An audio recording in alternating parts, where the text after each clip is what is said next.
Injury news coming straight out of the medical room at Arsenal, and it's a much needed boost of Bukayo Saka making his way back to the first team, and we need him more than ever. Our star boy. And also, I'm hearing the likes of your Timbers, your Calafiores. Look, I've got my fingers crossed, man. Timbers and Calafiores could be making their way back to the first team as well. Look, we need every player available to be able to push us across the line for this run-in. But look, man, much to hope on. We're hoping, we're wishing, we're praying for full recoveries of these players. But more of this to be discussed right here on the Dash of the Gunners.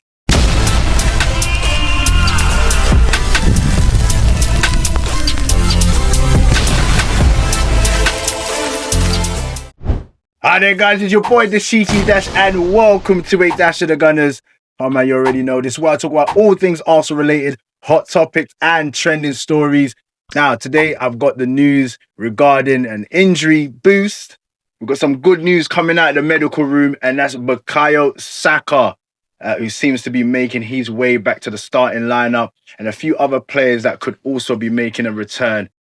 Fingers crossed, man, as soon as possible, because we're going to need everybody at the races in regards to this, title running. These next 5 games in the Premier League are very crucial. Plus, also the Champions League that's coming up, the game against Atletico Madrid, and obviously more pressing matters, the game against Newcastle this weekend. So hopefully some of these players that we're hearing that are on their way back to the starting lineup can make it as soon as the Newcastle game. But I'll go into more in regards to the injury front. And also, I'll be touching on a little bit in regards to the Newcastle game as well. I'll give you a bit of a preview, like my thoughts and how I'm feeling, post the Man City game. For me, I'm just looking forward now. I'm looking forward and seeing where we can get all of these 3 points from the next 5 games. But before I get into this video properly, just make sure that you like, comment, and subscribe. Smash that like button. Share it with all your friends and family, and just as important, press the notification bell so that you don't miss out on any of my shows. All right, so it's been a tough week. Has been a tough week. I'm sure many of us have still not recovered from the Man City game, but I'm here to tell you, look, dust that off, shake it off. We've got to move on now. So our next game is against Newcastle. And now we want to see how we're feeling. How is the team feeling? I'm hearing that the team got a little, 2-day break or so, to be able to lick their wounds. And today's Wednesday. So by today, surely they've been back training, getting prepared for the Newcastle game, which is a big, massive game. This is just as important as the Man City game. Now, following on a defeat, you need to win. Man City are playing Burnley, so we're left here, fingers crossed, hoping that Burnley can do something. I just see the interview with Kyle Walker chatting about, Burnley and obviously his former club, Man City. I'm hopeful, but at the end of the day, Burnley are pretty much they're rock bottom, right? Or second from bottom, and they're about to go down. So I'm not, anything's possible. So I'm not going to put it out there. Anything besides, I'm hoping Burnley gets a result. So all the best there. But when it comes to ourselves, we got to handle business. We got to take care of business. And we've not been doing well domestically for the last few games. So it's about time that we start winning some games and putting ourselves in a position where, we're fighting. We're fighting. Anyway, so, like I said, Man City game is done and dusted. Let's get over that. And we've just been given some good news. Some good news, finally.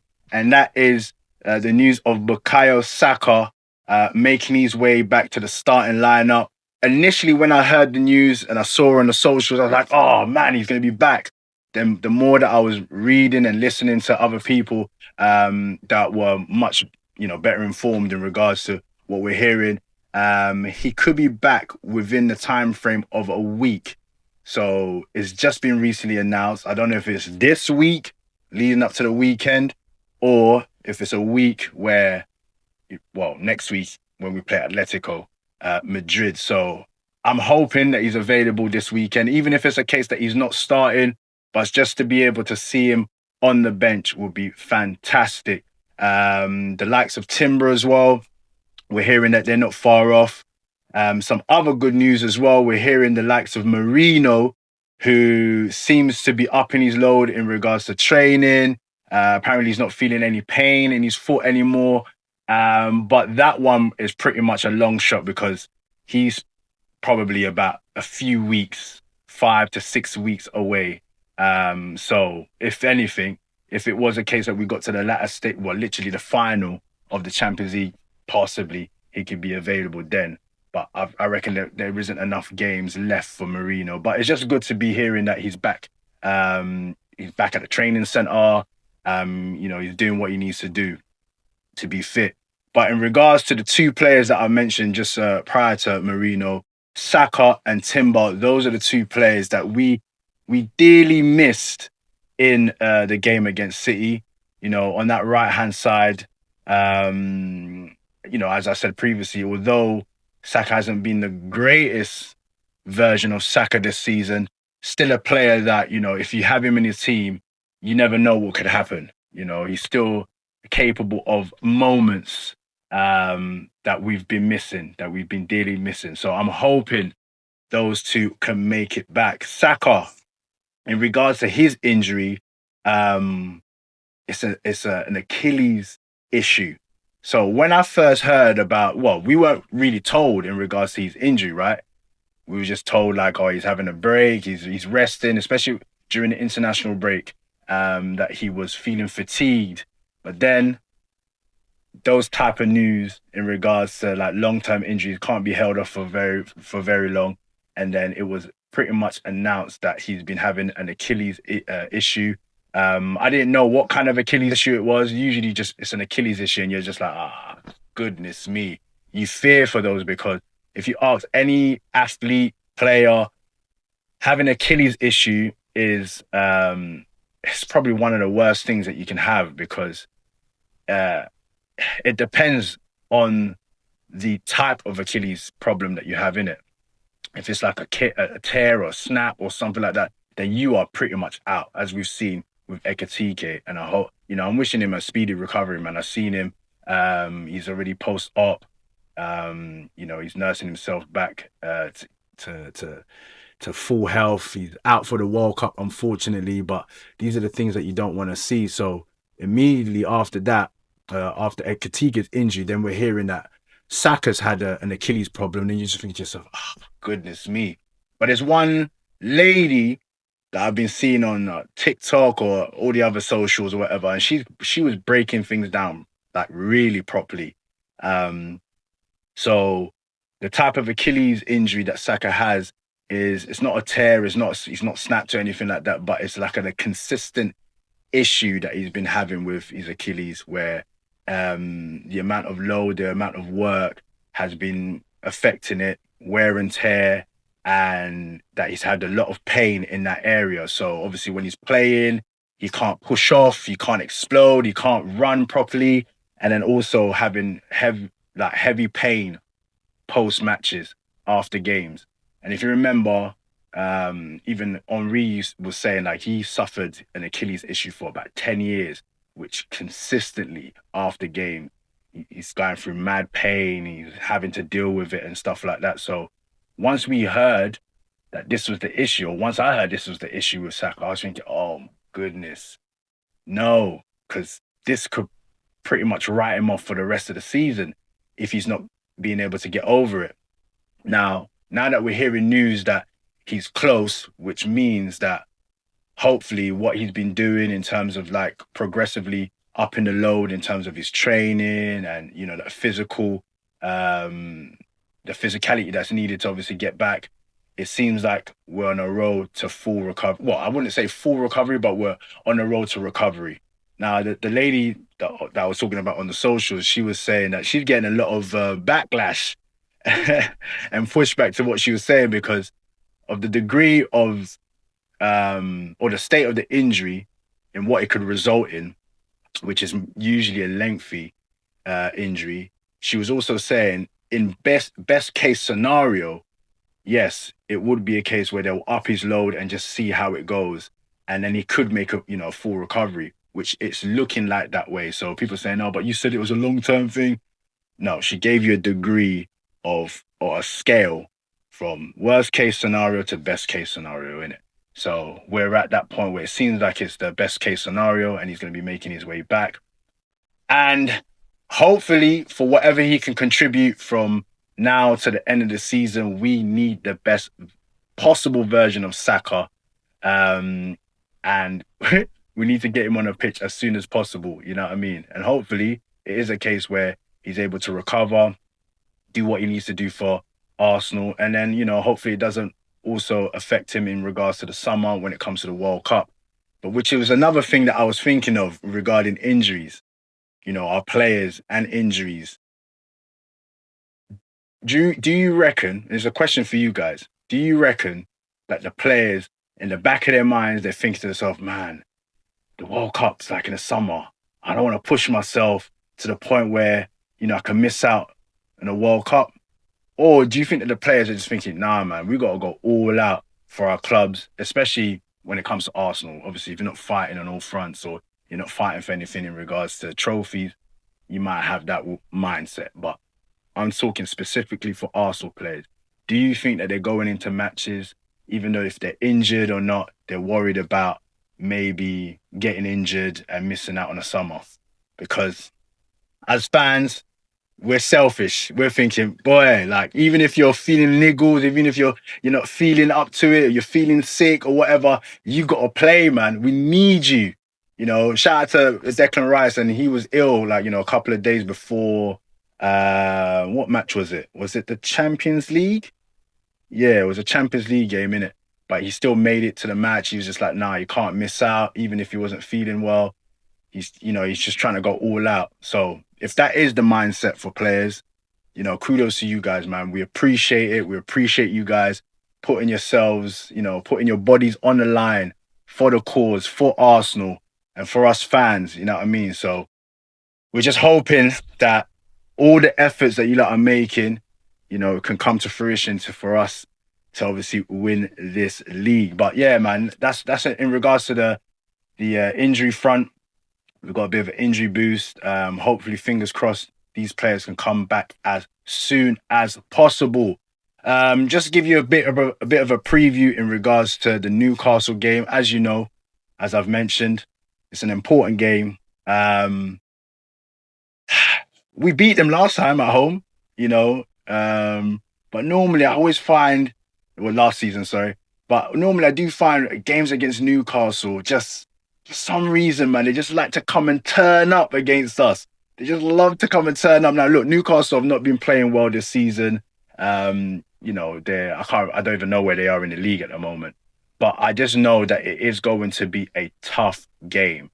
And in terms of the players' mental, I just want to see the fight, the grit, the determination, the fire that was shown against Man City. Although some people didn't really take to their performance, I felt like it was a good performance. You know what I mean? Better than what we've been seeing in the last few games, that's for sure. So we need to continue that. Like I said in my previous video, Arteta should be telling these players, look, we're over the Man City stuff now. If that was the hurdle or the block, the mental block that these players had where they were shook or whatever, it's done and dusted now. The boogeyman is gone. Yeah. So now we just got to do our thing, and make sure that we put ourselves in a position that puts us in the place to be when it's all said and done, and we can lift our hands up in the air and say that we're champions. But it's going to be a really important game. The debate is now who's going to play up front, whether it's going to be Gyökeres or if it's going to be Havertz. I don't know, man. Either one, to be fair. Either one. I am at that point. I'm not really too fussed. I think both players will have a role to play in that game, whether one starts, whether they start together, whether one comes off the bench. Like, we need everybody at the races. The one combination that I am looking forward to and I'm hoping to see is the combination of Odegaard and Eze. So I reckon possibly um, Eze plays out on the left again. If it isn't a case where he plays out on the left again, then Arteta would have to make a decision on whether or not he's going to do the double pivot of Rice and Zubimendi. Maybe, possibly, it could be a case where you keep so you keep Rice as the lone, you know what I mean, DM, and then you go with the two tens effectively with Eze and Odegaard. So that's something to obviously think about. All I do know is we can't hold back now, man. We can't hold back. Full on attack, full on, you know what I mean? We're going for these games. We definitely need to score goals. We need to be in the goals right now because, you know, Man City are playing Burnley and goodness me, if they end up beating them like 6-0 or whatever, the goal difference just completely changes after that. I think we're like one goal ahead or something like that on goal difference, if I'm not mistaken. So we're hoping it's a case where, yeah, if it comes down to goal difference, we need to be in with the goals right now because we're really lacking in terms of the goal scoring aspect. So I just want to see an attacking Arsenal, free flowing Arsenal, an Arsenal that looks hungry, determined, and most importantly, an Arsenal that can go out there and win no matter what. You know, we're at home. Once again, I know this is what I've been saying over and over again, but the home crowd, you gotta make your presence felt. You gotta be there, be the 12th man, and just learn a little bit from our mistakes as well. We gotta hold ourselves a little bit accountable in regards to the booing of the players after the Bournemouth game. And it's look, I understand as a fan, I understand the frustration or whatever, but in this point of time right now, it's not gonna help. Just there was a season I can't remember. I think it was the second season of our first attempt of going for the title. So I'm not too great with the dates. But that season where even if we went down 1-0 or we weren't performing right, the way the fans were cheering, singing, like everything, like we were really pumping up the team and that.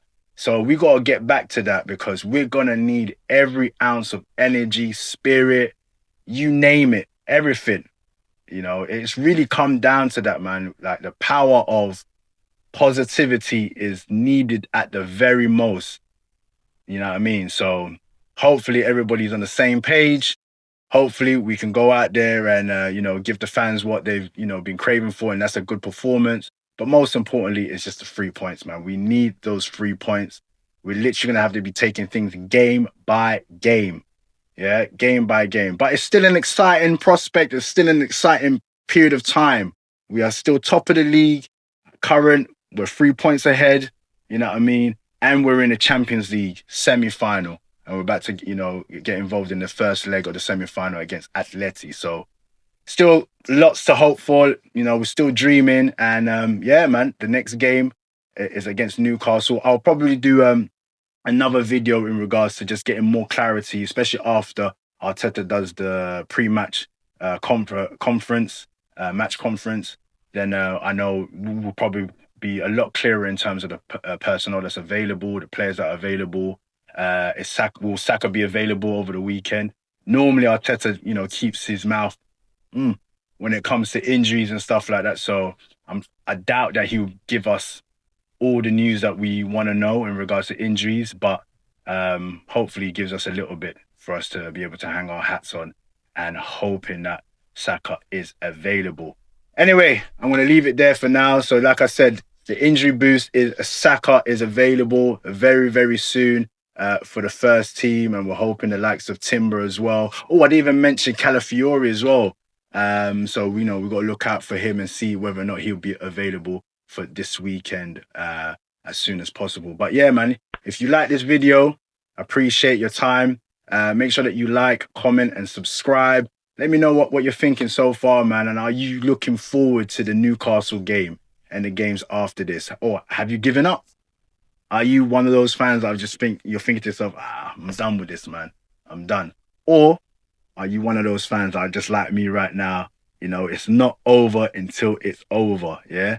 We want to keep supporting and keep pushing this team to this title. But let me know how you're feeling, man. Once again, make sure that you like, comment, subscribe, share it with all your friends and family. And just as important, make sure that you press the notification bell so that you don't miss out on any of my shows.